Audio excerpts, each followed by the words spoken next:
keunggulan pemain Milan apa sekarang?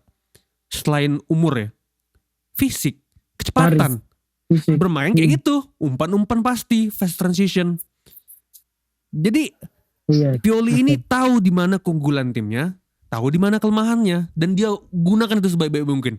Mau orang bilang itu gerasa kruso, main gak jelas, pure semangat. And the end of the day, menang. Itu works in. You still win the game.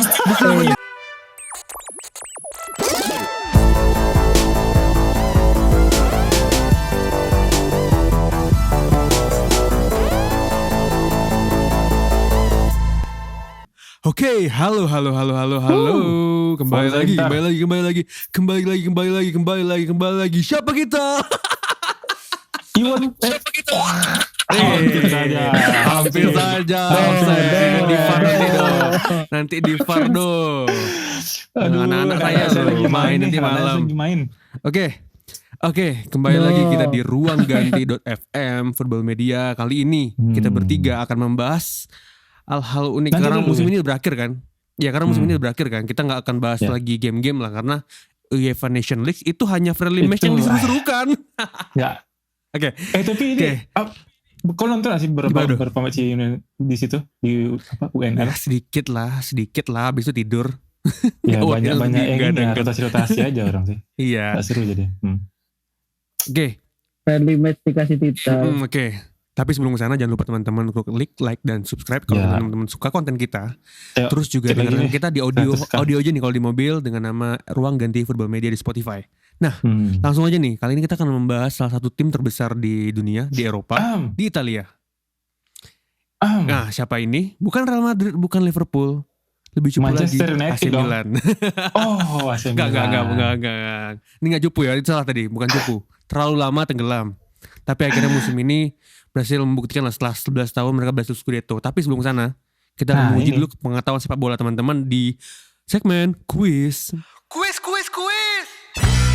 Oke, kali ini apakah Bibi siap menantang Rido? Aduh. Ayo teman-teman. Ezwin. Oke, langsung aja ya. Nanti yang tahu langsung aku atau Bel atau apapun bunyinya. Nah, kali ini kita akan membahas mungkin sedikit yang berhubungan dengan tema kita kali ini ya. Nih siapa yang lebih jago nih? Ini gak susah. Tapi siapa yang lebih cepat mikir aja. Oke ya. Oke, siap semua? Siap. Pertanyaan pertama untuk teman-teman mau ikut ya, silahkan jawab. Siapakah pemain dengan jumlah gol terbanyak di era modern AC Milan? Era modern? Ya maksudnya kita gak hitung tahun 60-70 ke bawah. Oke, silakan Rido. Shevchenko lah. Rido, 1 poin Rido.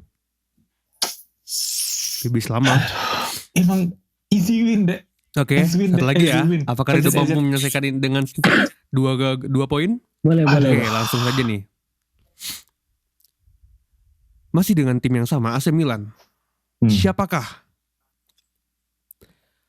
pemain yang dimainkan pada final Istanbul 2005 pada posisi bek kanan? Aku win. Oke, Rido silakan. Kafu. Betul, Rido. 2 poin. Ini sedikit lama. Gampang kan? Cuma siapa yang cepat mikir aja. Kok aku gak pernah kalah ya? Kali ini. Apa? Sabar. Bibis terkendala bahasa kan, baru belajar bahasa Indonesia. Oke, iya. Oke, mungkin langsung aja ya. Rido kembali lagi menang nih.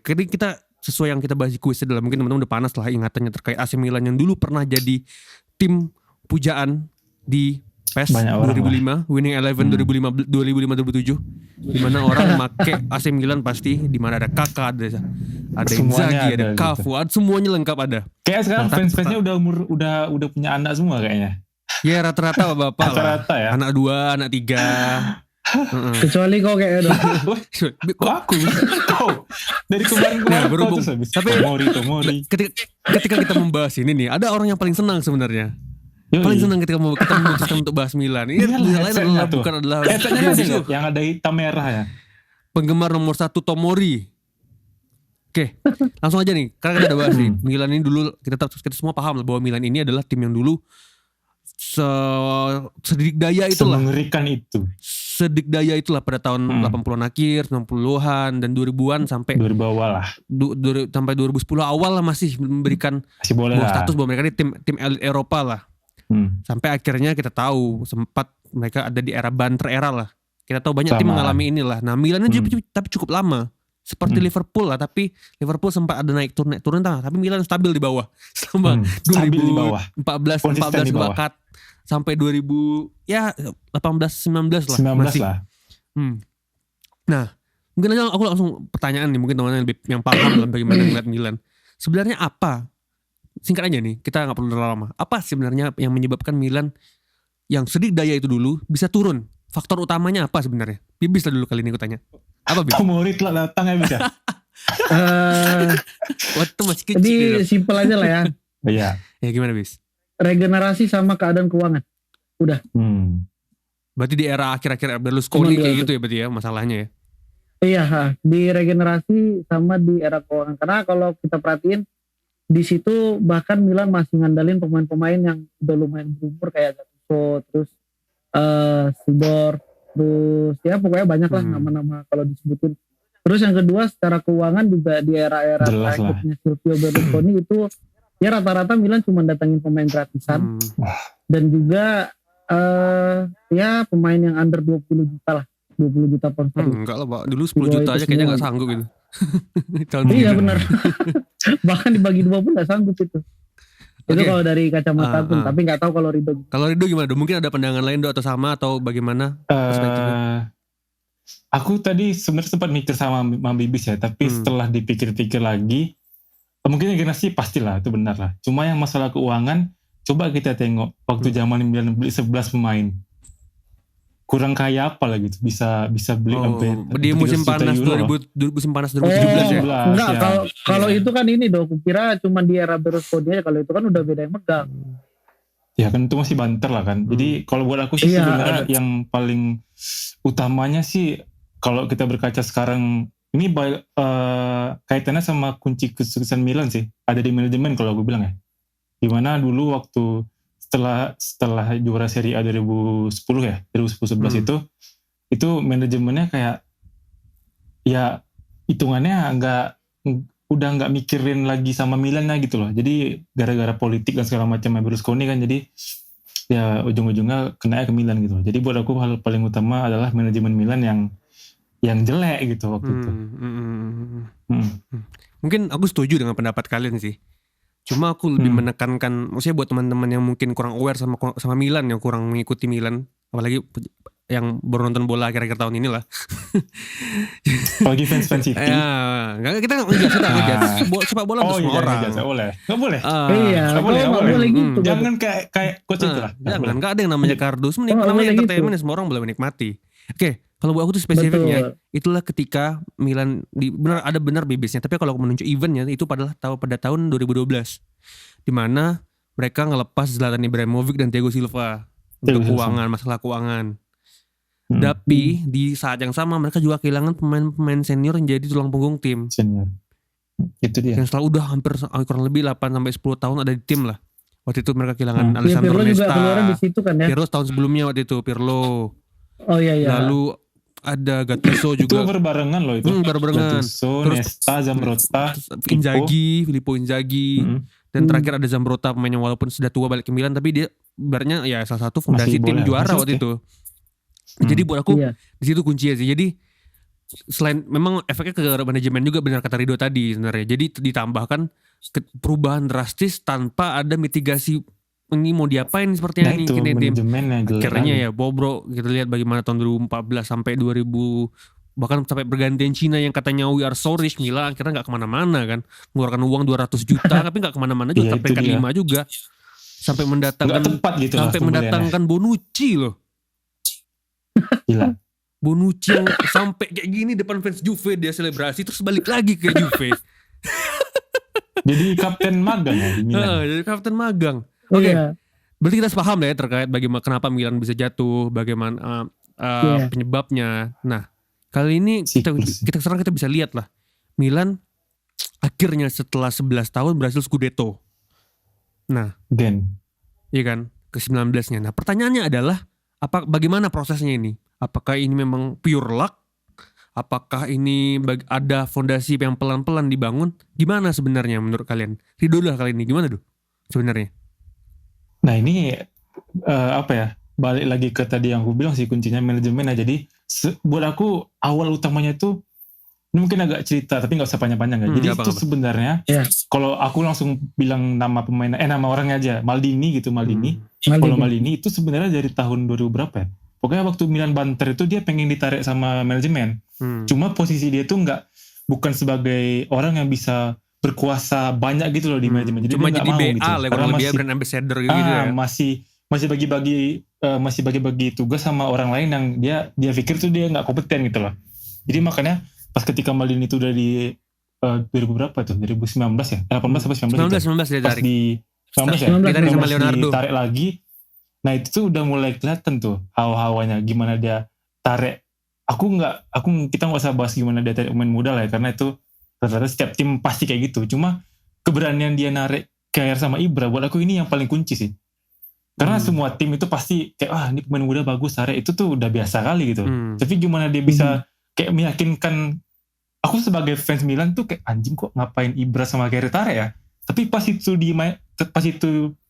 dibuktikan di lapangan itu benar-benar ini benar-benar mental itu akhirnya benar-benar tahu jawabannya ya. Akhirnya aku tahu jawabannya kenapa ini ditarik gitu loh. Jadi buat aku nggak ada pure luck yang kata coach-coachan online itu ya. Tapi ini benar-benar emang dari 2019 itu berarti berapa tahun tuh? 3 tahun, butuh waktu 3 tahun buat seorang Maldini itu merancang tim. Akhirnya sempat ada Gianpaolo juga kan jadi pelatih. Terus akhirnya Pioli pun juga waktu di awal-awal masuk langsung tagar Pioli out. Aku ingat kali itu gimana baru masuk gitu, belum main 1 game langsung Pioli out. Nah itu apa ya, buat aku Maldini dengan kepercayaan dirinya tuh bisa membangunnya lagi, itu sangat-sangat berpengaruh lah buat aku Maldini sih.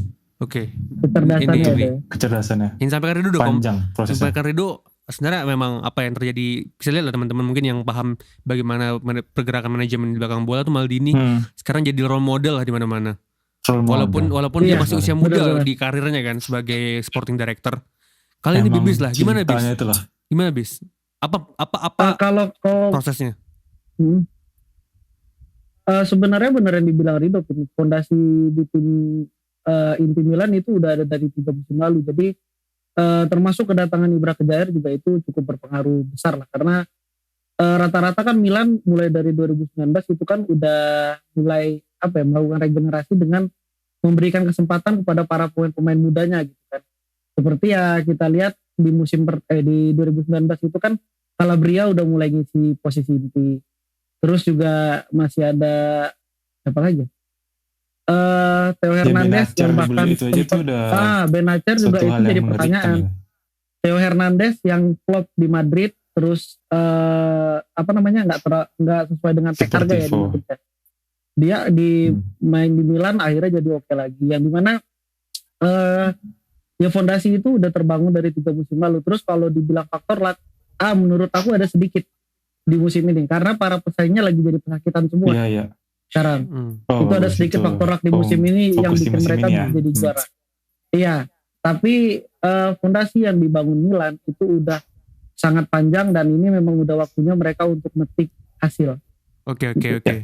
Sebenarnya poin yang bisa lihat sama lah, tapi aku coba menjelaskan sedikit aja lah dengan singkat bagaimana buat teman-teman pendengar nih. Sebenarnya tuh apa yang dilakukan Milan ini adalah pertama itulah mereka memperbaiki permasalahan utama mereka dulu. Yang paling penting dari ngelola klub itu adalah keuangan. Jelas dong, ini bisnis. Gimana mereka memperbaiki keuangan. Kan kita tahu Milan saat ditinggal Cina itu utang gila-gilaan kan. Ya, bayangin buat teman-teman yang nggak tahu Milan ya, yang megang Milan sekarang ini adalah debt collector, yang megang uang Milan debt collector. Jadi ada barang sitaan Milan ini. Jadi se absurd itu sebenarnya. Dan yang ngelola barang sitaan ini bisa bikin juara.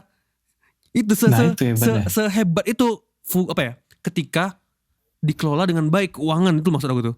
Akhirnya dampaknya ke banyak gitu loh. Akhirnya mereka butuh bagaimana meningkatkan nilai klub, gimana? Mereka harus punya project jelas. Gimana pemain muda yang akan value-nya naik, karena pemain tua value akan turun dong. Pasti kan? Pasti. Nah main muda dia kan masih akan naik lah. Misalnya hari ini udah 20 juta, kalau dia form bagus tahun depan mungkin 50. Itu yang dilakukan oleh manajemen Milan. Nah, datangnya Maldini, dia mengawinkan keinginan itu. Dia gimana supaya pemain muda bisa menang, tarik pemain yang punya pengalaman menang. Zlatan Ibrahimovic, Jair ya, walaupun dia belum pernah menang apapun, tapi dia udah main di banyak liga, punya pengalaman melintang lah. Kapten itu bos. Jadi itu sih sebenarnya yang menjadi fondasi awalnya ya. Nah kali ini aku coba bertanya lah. Kita udah bahas di balik lapangan. Sekarang di lapangan sepak bolanya. Kok Rido udah nyebut tadi, Pioli. Stefano Pioli. Bahkan ini Pioli on fire. Bahkan ini gelar pertamanya loh. Setelah berapa tahun dia melatih. Gelar pertamanya. Panjang karir kepelatihannya. Gimana sebenarnya Pioli ini? Apakah memang dia cuma semangat atau apa sebenarnya yang buat Pioli ini bisa jadi pelatih pertama akhirnya dalam 11 tahun Milan juara Scudetto lagi? Rido lah kali ini coba duluan. Gimana Do? Sebenarnya mungkin kecocokan sama pemain yang gini. Waktu Pioli pertama kali datang tuh aku ingat ya. Musim pertamanya kalah lo Atalanta 5-0 ya. Itu fun fact ya, itu fun fact. Jadi itu memang langsung ini Pioli gak cocok nih. Tapi ternyata memang proses itu ada ya teman-teman ya. Ternyata waktu di Maldini itu dia merasa kayak waktu itu kan Rangnick dikabarin juga pengen masuk kan, tapi si Maldini tetap enggak lah, kayaknya tetap harus Pioli. Karena mungkin ada kesamaan visi si Maldini sama Pioli ini dari cara bermain, terus mungkin pemain-pemainnya juga cocok dengan Pioli mungkin gak banyak minta apa gimana gitu. Buat aku dari musim kedua lah ya, mungkin musim Covid itu baru mulai kelihatan gimana pola Milan bermain gitu loh. Sampai sekarang tuh tetap bertahan di formasi 4-2-3-1. Jadi buat aku ini bukan sesuatu hal yang faktor luck, bukan faktor luck sih. Bukan hoki-hoki aja gitu Pioli juara. Karena dia dari beberapa musim kemarin juga ada memperlihatkan itu gitu loh. Dengan skuad yang apa adanya, sering cedera juga gitu loh. Tetap bisa membangun tim ini jadi bagus. Ya di luar Ibra sama Kera, tapi buat aku Pioli starting dan bench yang cukup jomplang ya Bro ya. Itu makanya buat jadi buat aku Pioli kita perlu kasih applause buat dia sih, jangan Ibra Kera aja gitu. Oke. Bis gimana Bis? Ada Bis Pioli apa sama dengan Rido? Pendapat kau? Sama, tapi aku ada sedikit tambahan. Pioli ini dia kalau aku lihat itu dalam waktu 3 musim belakangan dia punya cara untuk dia punya kelebihan khusus yang dimana mungkin memang ini sosok pelatih yang dibutuhkan sama Milan. Dia itu berani untuk mencoba para pemain muda, itu yang pertama. Terus yang kedua itu ada di cara dia mendekatkan diri ke pemain.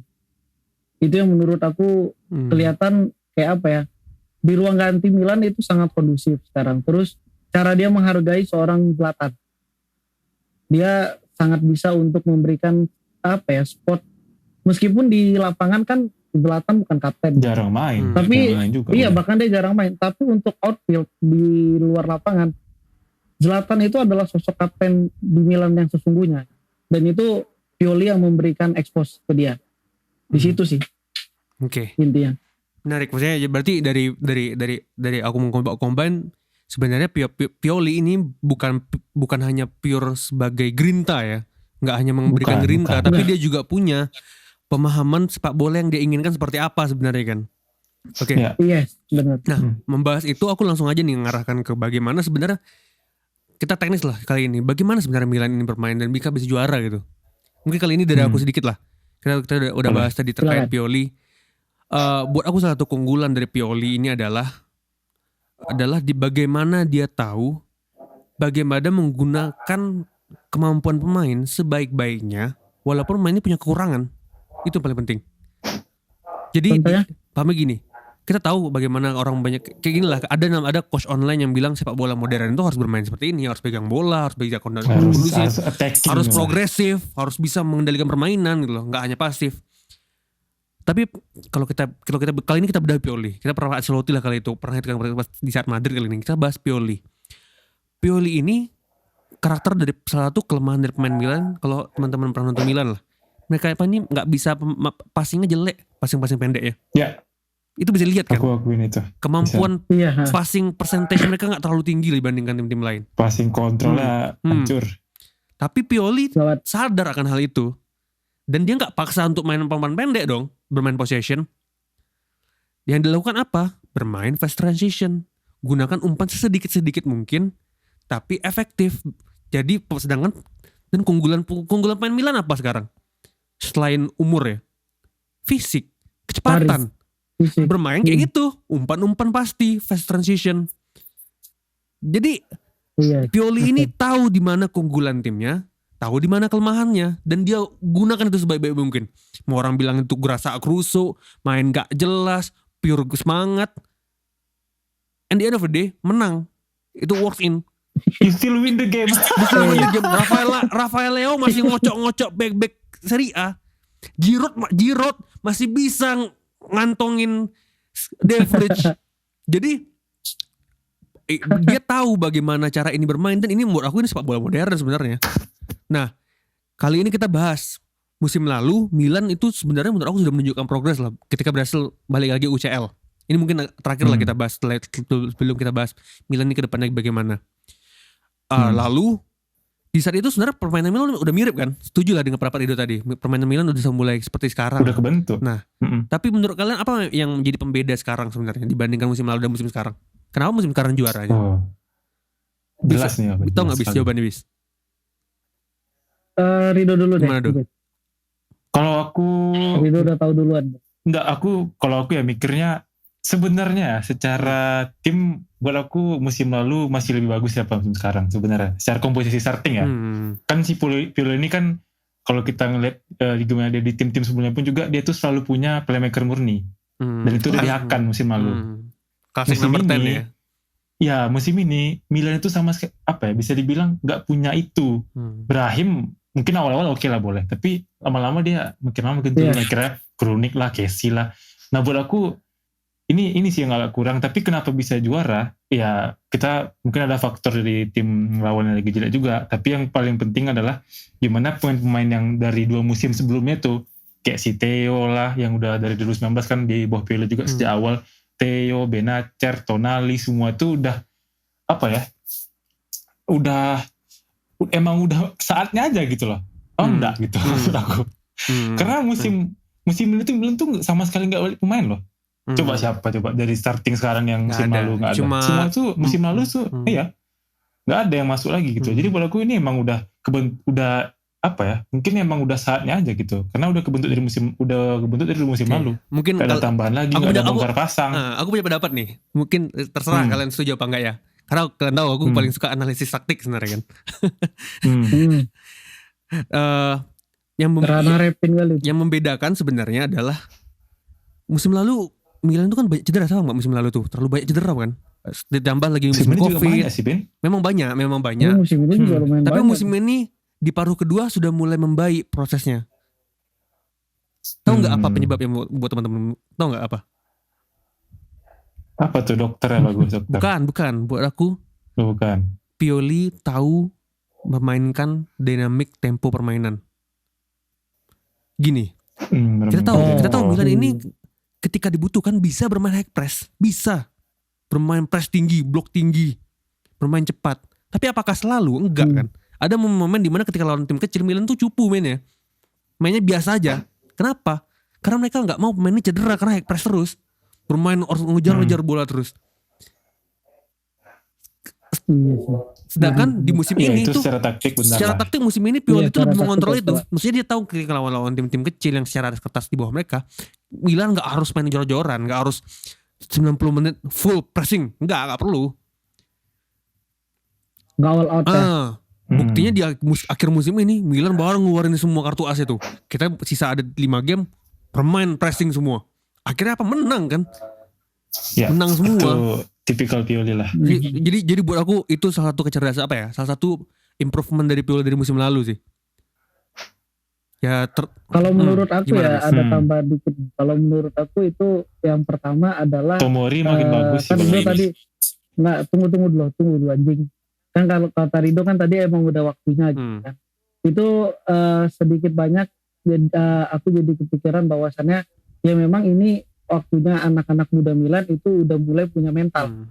Udah punya mental, punya etos kerja yang tinggi, dan juga punya fighting spirit di lapangan. Terus yang kedua adalah, aku juga setuju sama Kopin dengan cara permainan yang seperti itu.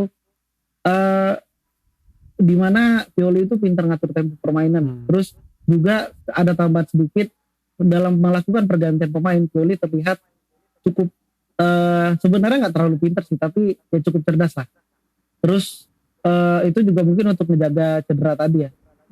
Kemudian ada tambahan terakhir, ini mungkin sedikit beda lah. Aku lebih pengen nyebutin satu pemain yang sebenarnya cukup jadi kunci di musim ini. Itu adalah membaiknya performa dari Sandro Tonali. Yang dimana dia sudah mulai. That's good, nggak aneh itu. Nggak apa-apa. Itu benar. Kenyataan. Nah, membaiknya performa dari Sandro Tonali, yang dimana dia bisa jadi pemain yang sangat dinamis di tengah. Musim lalu, dari awal kedatangan Sandro Tonali itu kan kita lihat dia cukup bingung main di Milan. Tapi di musim ini Tonali itu sangat-sangat jadi motor permainan Milan di lini tengah. Aku ada satu lagi sih. Satu lagi, tapi ini mungkin bukan. Buat aku ada satu keberanian Pioli yang menjadi titik balik Milan bisa jadi champion, ini ada satu. Apa itu? Di saat Romagnoli yang seorang kapten Milan yang mainnya down gitu kan. Kadang kan pelatih ini nggak, kadang ya pelatih itu kayak ini kapten main itu saja lah. Kayak contohnya ada di tim Inggris ya, di Manchester, timnya backnya jelek tapi karena kapten main terus. Nah Milan beda nih, Pioli beda.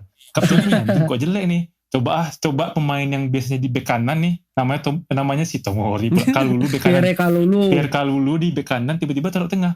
Padahal ada Gabia ya kan. Tapi tetap aja dicoba si Kalulu. Nah itulah titik baliknya, gimana Tomori Kalulu itu jadi tembok kokoh Milan musim ini. Dan itu Pioli. Ditambah lagi dengan ini ada ya faktor cederanya Kejair kan. Iya, tapi maksud aku Romagnoli Gabia pun masih ada gitu loh. Kenapa Kalulu? Oke. Itu bagus. Oke, mungkin kita udah bahas kali Milan kali ini. Kali ini mungkin pertanyaan terakhir lah sebelum kita tutup. Ya. Ini tim yang muda sekali lah. Maksudnya ini tim termuda di juara Serie A di era 3 poin. Ya, di mana dengan rata-rata usia 26 tahun. Koma berapa gitu. Nah, coba enggak ada Ibra. 26 Iya. Enggak ada Ibra berapa coba? Nah, sekarang pertanyaannya 25 24 kali. Sejauh apa batas tim ini bisa tumbuh dan pencapaiannya? Kita tahu ini tim yang sangat-sangat muda gitu loh. Tapi awas, ada PSG dan Real Madrid dan City siap menggait pemain dengan harga tidak masuk akal. Tapi sekarang pertanyaan lah, sejauh apa sih Milan ini sebenarnya bisa kembali lagi? Apakah dalam waktu dekat Milan bisa seperti Sedik Daya dulu 2000-an awal, atau prosesnya masih panjang, atau bagaimana kali ini? Rido, gimana Do? Kalau aku sih ngelihatnya, aku nggak mau sebagai fans Milan nggak mau jumawa ya. Bahkan musim ini pun aku harus akuin kok bisa juara gitu loh. Aku mau tanyakan itu sebenarnya. Kalau aku ngelihat sih sebenarnya masih banyak sekali PR dari Pioli, terutama Maldini lah. Gimana dia bisa ngerekrut pemain yang ayolah bintang gitu loh, minimal 1-2 bintang gitu. Kalau kayak gini, kalau aku bilang mungkin Serie A setidaknya aku bilang sih bakal stabil lah. Paling nggak 4-5 musim ke depan bakal stabil lah di UCL. Tapi kita kan pasti pengennya bahasnya gimana Milan ini bisa, UCL, kan? Sebuah tim itu bisa UCL lah kan. Tapi buat aku UCL untuk 5 musim ini jauh ya? Masih jauh lah. Maksudnya masih jauh ya? Pemain mudanya masih kayak gitu, masih angin-anginan semua. Masih jauh sih kalau aku bilang. Aku setuju sama Rido untuk di Serie A itu mungkin untuk 4-5 musim ke depan Milan bakal stabil. Tapi kalau untuk di UCL Milan butuh beberapa pemain enggak gitu. Milan butuh beberapa pemain yang dimana butuh pemain yang pertama tuh cukup berpengalaman. Terus yang kedua pemain-pemain yang punya label bintang kelas A di Eropa. Terus juga yang ketiga itu yang dibutuhkan sama Milan adalah menyeimbangkan starting dengan kedalaman squad. kedalaman squad itu yang diperlukan kalau mau bicara lebih di UCL dan di Serie A semoga bisa mempertahankan lah ya. Iya, Serie A semoga bisa mempertahankan. Ya pastinya untuk ya yang lainnya Coppa, terus ada Piala Super Italia, terus ya yang lain. Domestik itu ya mungkin bisa distabilkan lah ya. Iya. Oke. Aku aja mungkin nggak bicara banyak sih karena aku setuju dengan apa yang kalian sampaikan lah, maksudnya.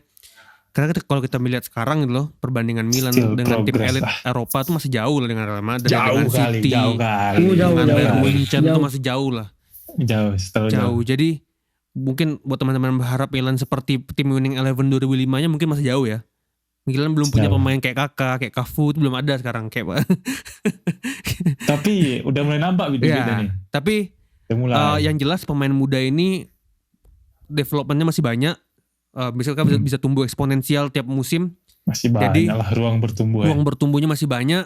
Jadi mungkin Milan ini akan kita tunggu lah bagaimana dia bergerak di Eropa terutama musim depan ya. Oke. Mungkin ada lagi teman-teman terkait Milan ini sebelum kita tutup. Ya mungkin yang patut ditunggu juga gimana pergerakan transfer musim ini ya. Karena musim lalu zong kali. Gak ada pemain yang datang, gila. Oke, nah. Ada Mesias. Cancok. Oke, sebelum kita sana, sebelum kita tutup nih. Tadi Rido bilang kita bahas transfer. Nah, menurut teman-teman kita bahas transfer gak minggu depan? Gimana teman-teman? Coba komen deh. Kalau rame part 2. Kalau rame part 2. Oke, sampai jumpa teman-teman. Kali ini jangan lupa klik like dan subscribe kalau teman-teman suka kontennya. Jangan lupa dengarkan kita juga audio only di Spotify. Saya Revin, Bibis, Rido undur pamit diri. Ciao.